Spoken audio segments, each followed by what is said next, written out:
अस्सलाम वालेकुम, क्या हाल हैं। आई होप कि आप सब लोग बिल्कुल ठीक ठाक होंगे। तो आज का जो व्लॉग है ना वो मैं स्टार्ट कर रही थी सुबह से। और काफ़ी दिन हो गए हैं मैंने व्लॉग अपलोड नहीं किया क्योंकि घर में इतने कोई काम चल रहे थे ना कि मुझे बिल्कुल भी टाइम नहीं मिल रहा था कि मैं रिकॉर्ड करती। और फिर रिकॉर्ड तो करना चले आसान है लेकिन उसको एडिट करना भी बहुत मुश्किल होता है। तो 2 से ढाई घंटे चाहिए होते हैं और टाइम मेरे पास इतना था नहीं कि मैं एडिट करती और व्लॉग अपलोड करती। मैंने लिया है जी न्यू कारपेट और थोड़ी सी इस कमरे की भी सेटिंग की है, उस कमरे को भी थोड़ा सा उठने बैठने के काबिल बनाया है। इसके अलावा जो सबसे बड़ा टास्क था ना वो था फर्नीचर सेल करना था। तो खैर अपना फर्नीचर भी मैंने सेल कर दिया और घर ना बिल्कुल अब हल्का खाली बिल्कुल पुरसकून सा हो गया क्योंकि एक जो बल्डर बोझ होता है ना पुरानी चीज़ों का, एक चीज़ आपके यूज़ में नहीं है लेकिन आपने उसको रखा हुआ है तो वो चीज़ फिर बड़ा जी एंड फीलिंग जो है ना वो बड़ी अजीब सी हो रही होती है। लिहाजा उसको फिर सेल किया, फर्नीचर को भी सेल किया। बस इन्हीं कामों में ना बस लगी हुई थी। इसके अलावा बच्चों के कुछ सर्दियों के कपड़े थे जो कि मैंने निकाले और फिर उनको वॉश किया। 3 दिन तो मुझे यहीं पे ही लग गए। तो चलें जी मैं आपके साथ सबसे पहले कारपेट दिखाती हूँ, आप लोगों को शेयर करती हूँ किस तरह का मैंने लिया है कारपेट भी। और उसके बाद फिर आप लोग पूरे दिन की रूटीन देखेंगे कि आज का दिन मेरा कैसा गुजरा है। तो चलें जी स्टार्ट करते हैं व्लॉग को। तो ये वाला कारपेट जी मैंने लिया है और ये मैंने ना बिछाया है। थोड़ा थोड़ा सा इसका बॉर्डर भी मैंने बनवा लिया था यहाँ पे ना, अच्छा लगता है बॉर्डर बना हुआ ना कारपेट का। और ये कुछ इस तरह से ना, अब सिर्फ मुझे ना कर्टन यहाँ पे डालने हैं। उसके लिए भी ना ये जो रेलिंग है ना इसकी ये छोटी पड़ रही है क्योंकि ये विंडो के ना यहाँ तक आना चाहिए, मुझे थोड़ी सी बड़ी चाहिए क्योंकि पर्दे लेंथ में भी हैं और इसके अलावा चौड़ाई में भी वो काफ़ी है। ये बोर्ड मैं उतार दूँगी क्योंकि इसका कोई काम नहीं है बोर्ड का यहाँ पे। और ये जी कारपेट है, मैं आपको ये देखिए पायदान भी इससे मैच होता होता ही मैंने रखा है। तो ये है जी।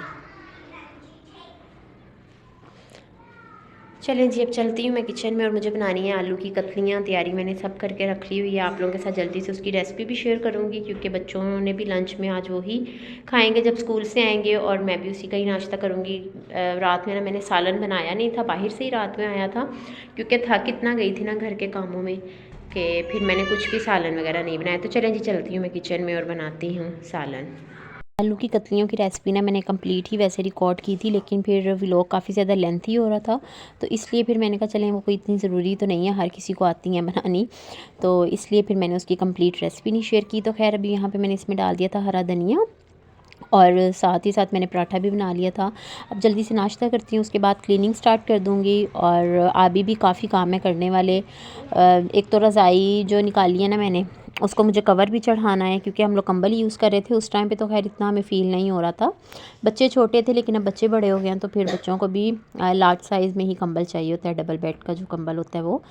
तो यहाँ पे बाहर आ गया था सब्ज़ी वाला तो मैंने उसे ले लिए थे मटर, क्योंकि हस्बैंड होते नहीं हैं तो फिर मैं क्या करती हूँ कि फिर अब सब्ज़ी वाले से ही ले लेती हूँ। ये है कि फिर काफ़ी फ़ायदा हो जाता है, वरना अरमान से मंगवाती हूँ ना तो फिर उसको ख़राब दे देते हैं सब्ज़ी वाले ना, सम टाइम नहीं अच्छी सब्ज़ी मिलती।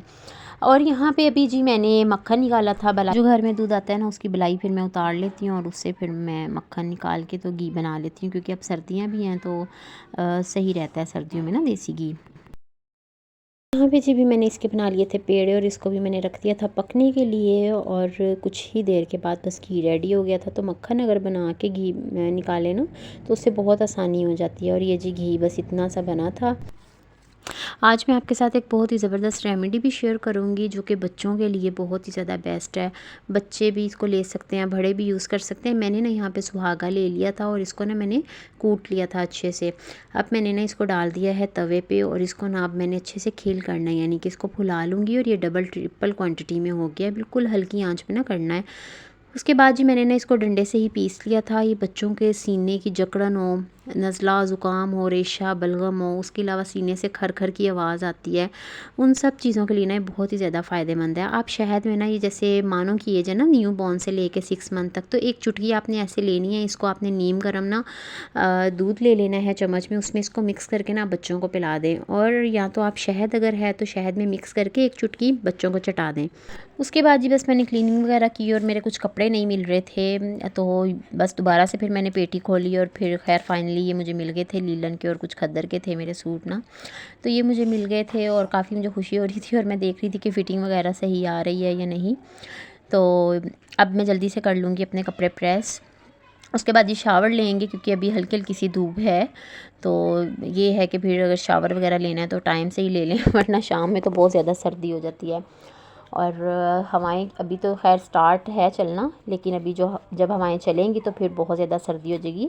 जब कोयटा में बर्फ़बारी होती है ना, उस टाइम पे ठीक ठाक वाली ठंडी हवाएं कराची में चलती हैं। तो खैर अभी से पता चल गया। और ये ना खद्दर का सूट है ये वाला, और बहुत ही प्यारा इसका भी प्रिंट मुझे लगता है। तो कलर ना मुझे कुछ इस तरह के ही पसंद है, सी ग्रीन लाइट कलर ना ज़्यादा अच्छे लगते हैं मुझे। तो भी मैं यहाँ पे कर रही थी प्रेस। और गर्मियों में होता है ऐसे समटाइम अगर जल्दी हो ना तो हम ऐसे ही लॉन के कपड़े पहन लेते हैं, लेकिन सर्दियों के कपड़ों को लाजमन प्रेस करना पड़ता है क्योंकि लीलन होते हैं, खद्दर के होते हैं, तो वो फिर वैसे तो अच्छे ही नहीं लगते पहने हुए ना। जल्दी से भी यहाँ पे कपड़े प्रेस कर लूँगी और उसके बाद जी ले लेंगे शावर और फिर मैं बनाऊँगी चाय बनाऊँगी। और भी काफ़ी छोटे छोटे से काम किए थे, कपड़े वगैरह भी निकाले हुए। कपड़े निकाल लेना तो एक काम होता है, लेकिन फिर उनको समेटना ऑर्गेनाइज़ करके रखना ये भी बहुत ज़्यादा डिफ़िकल्ट होता है क्योंकि माशाल्लाह से 4 बच्चे हैं, और तो सब चीज़ों को ना जगह पे रखना ये भी बहुत टाइम टेकिंग होता है। तो ये कुछ इस तरह से ना स्टिच हुआ हुआ है। ये टेलर से मैंने स्टिच करवाया था, हस्बैंड के फ्रेंड हैं टेलर ना, उनसे मैंने स्टिच। शाम हो चुकी है और अभी यहाँ पे चल रही है पार्टी। मैंने यहाँ पे मंगवाए थे पापड़, ये स्नैक हैं, बड़े मज़े के लगते हैं ये पापड़ ना। मानो अपना बिस्किट खाते हुए, इशाल यहाँ पे नमक पारे अपने खाते हुए, और सवेरा मेरी चाय के साथ अपना बिस्किट खाते हुए। तो जी ये देखें बाहर का वेदर ना बहुत ठंडा ठंडा मौसम हो रहा है और सर्दी भी काफ़ी ज़्यादा हो रही है ना। जैसे ही मौसम चेंज होता है ना तो बच्चों पे ज़रूर उस चीज़ का ना इफ़ेक्ट पड़ता है। तो खैर अभी बच्चे भी बीमार हुए हुए थे, इशाल को भी बुखार था, सवेरा को भी था और अरमान को भी बुखार हो रहा था।